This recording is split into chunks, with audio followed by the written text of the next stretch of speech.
Living along a river is prized real estate, but the river lives in what's called a floodplain. Basically, that's the river's territory. Now, with heavy rain, the water runs off in a watershed into creeks and then the rivers. The water rises, the rivers get wider into their floodplain, and that puts homes at risk.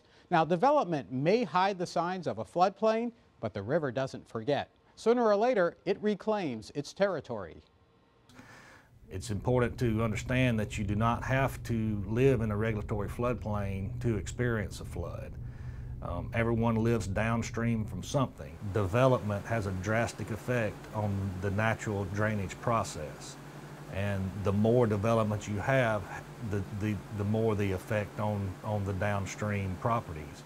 Your homeowner's policy does not cover flood, so the policy issued by the National Flood Insurance Program is separate from your standard homeowner's policy.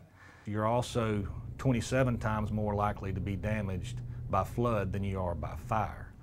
The most common types of flooding that we see are generally where high-intensity rain events overwhelm the capability of drainage infrastructure, causing what we call flash floods.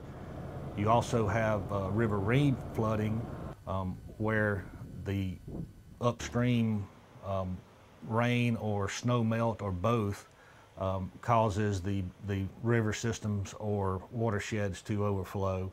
And then you have coastal flooding, which is generally caused by storm surge due to a tropical or extratropical weather system. This is a perfect example of how flood maps can evolve over time.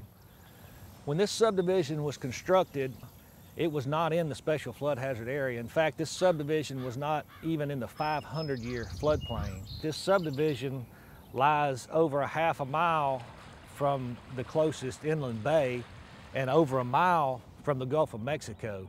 Flooding caused by storm surge associated with Hurricane Ivan flooded all the houses in this subdivision.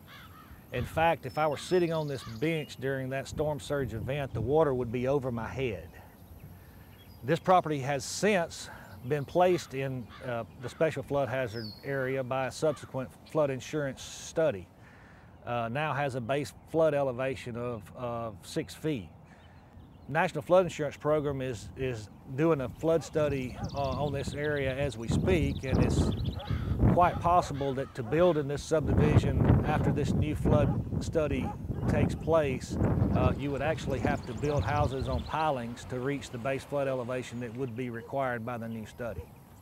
We're standing in what is the most flood-ravaged area in the most flood-ravaged state in the country. Flooding and flood damage isn't just about heavy rainfall or meteorological conditions, but it's about the way communities develop and impact the landscape, like parking lots. I'm standing in one of the largest parking lots in the Houston area, but it's surrounded by neighborhoods. Right over there, there's residential neighborhoods. This parking lot affects what happens in surrounding land uses like people's homes and their businesses. Once upon a time, there was a wetland here on this very spot, and we know that wetlands are naturally occurring devices to mitigate or reduce the amount of flood damage. Developing wetlands adds $40,000 extra in flood damage per flood. Open space protection is one of the best ways to take an avoidance strategy to mitigate flood damage. On the Texas coast, open space protection saves on average $200,000 per community every year.